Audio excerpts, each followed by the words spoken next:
Hey guys, आज हम एक ऐसी सीरीज की कहानी की शुरुआत करने वाले हैं जिसने सारी दुनिया को सीरीज देखने पर मजबूर कर दिया था। इस सीरीज को मैंने लोग देखते चलो हम भी देखते हे ऐसा सोच के देखना शुरू किया था, पर आज भी मैं ये सीरीज को नहीं भूला हूँ। चलें किसी देरी के शुरू करते हैं एपिसोड फर्स्ट और एपिसोड सेकंड की पूरी कहानी। गेम ऑफ थ्रोन की पहले एपिसोड का नाम हे विंटर इज कमिंग। एपिसोड की शुरुआत होती है एकदम बर्फीले इलाके में, जहाँ एक बहुत बड़ी बर्फ की दीवार है। ये जगह दुनिया के किनारे पर है। नाइट्स वॉच के 3 सिपाही वहां गश्त कर रहे हैं। उन्हें कुछ मरी हुई लाशें मिलती हैं जो अजीब तरह से जमी हुई हैं। अचानक उन पर व्हाइट वॉकर्स हमला कर देते हैं। ये भूत प्रेत जैसे होते हैं जिनके बारे में लोग कहते थे कि वो सिर्फ किस्से कहानियों में होते हैं, सच नहीं होते। 2 सिपाही तो मारे जाते हैं और एक, जिसका नाम विल है, डर के मारे जान बचाकर भाग जाता है। ये सीन बताता है कि अब असली खतरा आ गया है। आगे हमें विंटरफेल नाम का किला दिखाया जाता है। यहाँ नेड स्टार्क रहते हैं, जो बहुत नेक और सीधे साधे आदमी है। भागा हुआ सिपाही विल पकड़ा जाता है। नेड को मजबूरी में उसे मौत की सजा देनी पड़ती है क्योंकि उनका कानून बहुत स्ट्रिक्ट है। नेड खुद तलवार से उसका सिर काट देते हैं। उनके बच्चे ये सब देखते हैं। घर लौटते हुए बच्चों को एक मरी हुई बड़ी डायर वुल्फ और उसके 6 बच्चे मिलते हैं। ये भेड़िए स्टार्क परिवार का निशान है। नेड के सभी बच्चों को डेयरवुल्फ का एक एक बच्चा मिल जाता है। जॉन, जो उसका नाजायज बेटा है, उसे सबसे अलग सफेद रंग का बच्चा मिलता है। आगे नेड को पता चलता है कि उनका दोस्त राजा रॉबर्ट अपनी रानी सैरसी और सेना के साथ उनसे मिलने आ रहे हैं।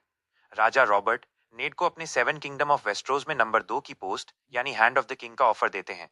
राजा का पिछला हैंड मर चुका है। रॉबर्ट साथ ही ये भी कहते हैं कि उनके बेटे जेफरी की शादी नेड की बेटी ससा से हो जाए।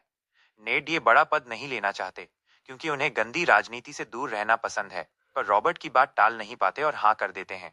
अब कहानी दूसरी जगह शिफ्ट होती है, जहां टारगैरियन भाई बहन विसैरिस और डैनरीज भागकर रह रहे हैं। विसैरिस को अपना खोया हुआ थ्रोन वापस चाहिए। इसके लिए वो अपनी छोटी बहन डैनरीज की शादी जबरदस्ती एक जंगली सरदार खाल द्रोगो से करवाता है, ताकि द्रोगो की ताकतवर सेना उसे मिल जाए। शादी में डैनरीज को कई चीजें मिलती हैं, जिनमें 3 बड़े पत्थर जैसे ड्रैगन के एग भी होते हैं। डैनरीज स्टार्टिंग में तो बहुत डरी हुई है, पर अब वो इस नई और दुनिया में खुद को मजबूत बनाने की कोशिश शुरू करती है। नेड का छोटा बेटा ब्रैन, जो ऊंचाई पर चढ़ने का शौकीन है, महल के एक पुराने टावर पर चढ़ जाता है। वहां वो क्वीन सैरसी और उसके जुड़वां भाई जैमी लैनिस्टर को आपत्तिजनक हालत में देख लेता है। ये उनका डार्क सीक्रेट है। अपना सीक्रेट छिपाने के लिए जैमी ब्रैन को पकड़कर ये कहते हुए खिड़की से नीचे फेंक देता है, प्यार के लिए मैं क्या क्या नहीं करता।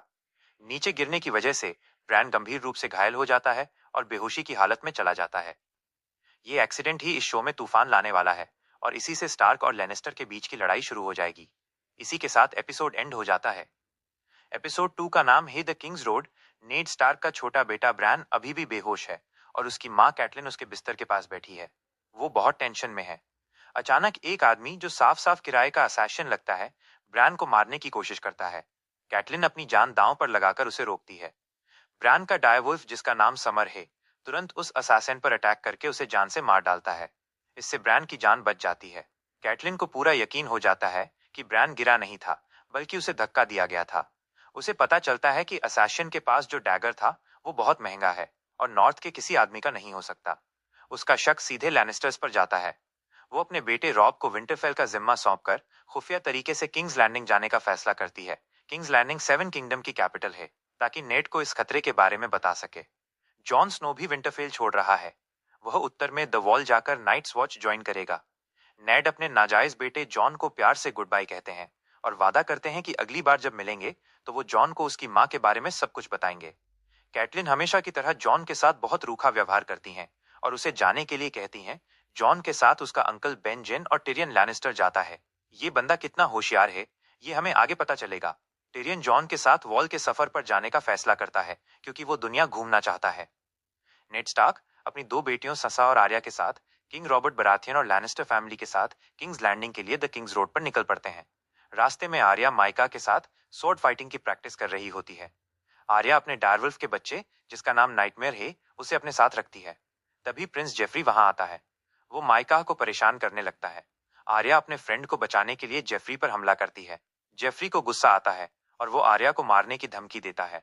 आर्या की डायरवुल्फ नाइटमेयर जेफरी को काट लेती है। इस वजह से जेफरी और उसके घरवाले गुस्से से आग बबूला हो जाते हैं। इस झगड़े को किंग रॉबर्ट के सामने लाया जाता है। जेफरी झूठ बोलता है कि आर्या और माइका ने उस पर हमला किया।